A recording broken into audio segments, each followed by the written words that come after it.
షబ్బీర్ అలీ అందుబాటులో వచ్చారు phone line లో. షబ్బీర్ అలీ గారు నమస్కారం. షబ్బీర్ అలీ గారు, ఇంత అధ్వానంగా ఉంది, ఎక్కడ పడితే అక్కడ కోత, ఎప్పుడు తీస్తారో తెలియదు, ఎప్పుడు ఇస్తారో తెలియదు. విద్యార్థులు 50 లక్షల మంది దాదాపుగా విద్యార్థులు పరీక్షలకు వెళ్లేటటువంటి సమయం. ఇప్పుడు క్షేత్రస్థాయిలో చాలా మందితో మేము మాట్లాడాం, అనేక ప్రాంతాల్లో మాట్లాడాం. అందరూ కూడా చాలా అసంతృప్తిగా ఉన్నారు. నిర్వహణ సమస్య. ఇక్కడ పల్లి రఘునాథరెడ్డి గారు ఉన్నారు, తెలుగుదేశం పార్టీ నాయకులు, మీ గండ్ర వెంకటరమారెడ్డి గారు ఉన్నారు. మీరు ఎలా సమర్థిస్తారు ఈ పరిస్థితిని? ఇప్పుడు గత 4 years నుంచి డిమాండ్ ఇలాగనే పెరుగుతున్నది, కానీ ఇంత దారుణమైన డిమాండ్ ఎప్పుడు కూడా కనీవిని రీతిలో పెరగలేదు. ఇప్పుడు 255 మిలియన్ యూనిట్ రావడం అంటే సుమారు 11,300 మెగావాట్ డిమాండ్ వచ్చింది. Last year demand is 222 million unit అంటే ఇప్పటికి 25 మిలియన్ యూనిట్, సుమారు 1200 మెగావాట్ డిమాండ్ పెరగడం. మరి 1200 మెగావాట్ ఒకటే సంవత్సరంలో పెంచాలంటే కూడా ఏ రాష్ట్ర ప్రభుత్వానికి సాధ్యం కాదు. 1 మెగావాట్ ఈ యొక్క ఈ థర్మల్ పవర్ స్టేషన్ 4.5-5 సంవత్సరాలు పడుతుంది ఒక థర్మల్ పవర్ స్టేషన్ కొత్తది రావాలనుకున్నదని.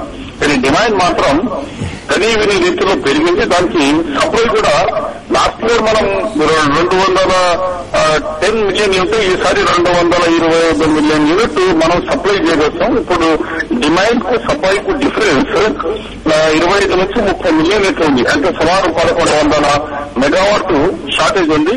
మరి ఇప్పుడు ఒక 400 మెగావాట్ కరెంట్ కొంటున్నారు. బహుశా శబరి గారు ఈ మాటకు అడ్డ వస్తున్నాను. రఘునాథరెడ్డి గారు మాట్లాడుతారు. ఆయన అడిగే ముందు ఇంకొక మాట మిమ్మల్ని అడగాల్సింది. అంటే మీరు లెక్కల్లో ఎక్కడా మీరు ఏమి తప్పు చెప్పట్లేదు, అన్ని సరిగానే ఉన్నాయి. అయితే ఇది కాస్తంత ముందుగా అంచనా వేసుకుని ఊహించుకుని కాస్త మానిటరింగ్ చేసుకుంటే ఇంత తీవ్రత ఉండేది కాదు అనేటువంటిది నాకు అనిపిస్తుంది. రఘునాథరెడ్డి గారు మీరు ఏమన్నా అడుగుతారు? రఘునాథరెడ్డి గారు కూడా అడుగుతారు. సార్ ఈ పొద్దు మంత్రి గారు నివేదిక ఇచ్చారు, మాకు ఓ పేపర్ ఇచ్చారు. దాంట్లో 255 మిలియన్ యూనిట్స్ అవసరం ఉంది, 193.5 మాత్రమే ప్రొడ్యూస్ చేయగలుగుతున్నాము, 61.5 మిలియన్ యూనిట్స్ తక్కువ అని చెప్పారు. ఈ 61.5 మిలియన్ యూనిట్స్ మీరు మంత్రిగా పనిచేశారు, ఏ విధంగా చేయొచ్చు? థర్మల్ నుంచి చేయొచ్చా, హైడ్రోజన్ నుంచి చేయొచ్చా, గ్యాస్ నుంచి చేయొచ్చా, కోల్ నుంచి చేయొచ్చా, సోలార్ నుంచి చేయొచ్చా, లేకపోతే పక్కా రాష్ట్రాలు తీసుకురావచ్చా? మీరు విద్యుత్ శాఖ మంత్రిగా పనిచేశారు కాబట్టి ఏ విధంగా దీనికి చేస్తే కొంతవరకు మనం తగ్గించగలుగుతాం? ప్రాపర్ సైన్స్ గవర్నమెంట్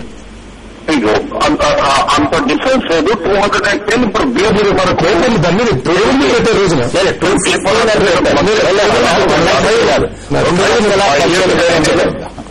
5 years గా ఎనర్జీ మినిస్టర్ చేసినారు కాబట్టి బేసిక్ మనకు ప్రొడక్షన్ సప్లై మాత్రం 210 మనకు ఉంది. దానికి ఇప్పుడు హైడ్రో జనరేషన్ సపోర్ట్ గా మొదలు పెట్టారు నిన్నటి నుంచి, కాబట్టి ఇంకా 20 మిలియన్ పెరిగింది. హైడ్రో జనరేషన్ మనకు లాస్ట్ ఒకసారి ఏమైతుంది, ప్రతి సంవత్సరం మనకు మార్చ్, ఏప్రిల్, మేలో కొద్ది వర్షాలు పడడంతో అగ్రికల్చర్ డిమాండ్ న్యాచురల్ గా తగ్గిపోయి పడుతుంది. ఇక రెండో క్వశ్చన్, మహారాష్ట్ర పక్క రాష్ట్రాలంటే మనకంటే దారుణంగా మనకు కర్ణాటకలో 1000 మెగావాట్ షార్టేజ్ ఉంది, 1800 మెగావాట్ తమిళనాడు షార్టేజ్ ఉంది, నియర్లీ 3000 మెగావాట్ మహారాష్ట్రలో షార్టేజ్ ఉంది. మనకంటే ఇంకా అసమానమైన పరిస్థితుల్లో ఉన్నారు.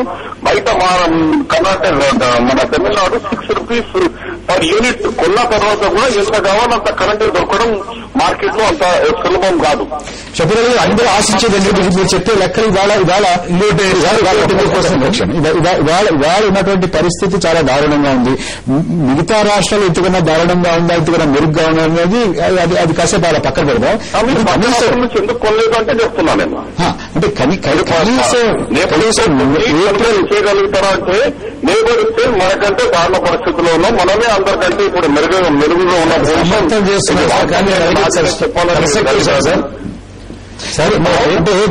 కనీసం ఏప్రిల్ మే మాసాల్లో అయినా ఇంత తీవ్రత లేకుండా తగ్గించేటటువంటిది ఎలాగనేటువంటిది రఘునాథరెడ్డి గారి ప్రశ్న. క్లుప్తంగా మన సమావేశం ఈ ఏప్రిల్ 10 నుంచి మనకు డిమాండ్ ఆటోమేటిక్ గా తగ్గిపోతా ఉంటుంది. ఎందుకంటే మనకు అగ్రికల్చర్ డిమాండ్ ఏప్రిల్ 10-15 నుంచి మనకు తగ్గుకుంటా మనకు ఏప్రిల్ ఎండింగ్ వరకు మనకు షార్టేజ్ ఉండదు.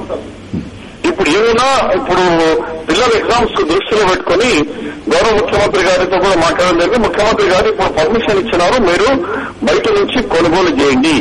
లాస్ట్ ఇయర్ మనం 6,000 కోట్ల రూపాయల కరెంటు కొనుగోలు చేసినాం.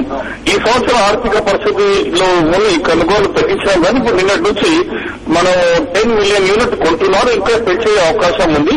కాబట్టి రేపు నుంచి థర్మల్ కూడా మొదలైపోయింది.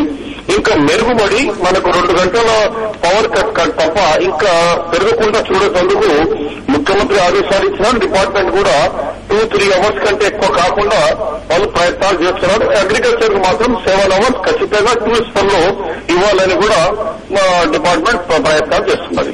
మనకు సమయం అయిపోయింది. సభ్యులు గారు మాతో చర్చలో పాల్గొనేందుకు, మాట్లాడినందుకు, మీ అభిప్రాయాలు తెలియజేసేందుకు మీకు, వెంకటరమారెడ్డి గారికి, రఘునాథ్ రెడ్డి గారికి మీ అందరికీ ధన్యవాదాలు. అలాగే మనతో ఫోన్ లైన్ లో మాట్లాడినటువంటి మాజీ మంత్రి శ్రీ కోటగిరి విద్యాధరరావు గారికి కూడా ధన్యవాదాలు. నమస్తే ఆంధ్రప్రదేశ్.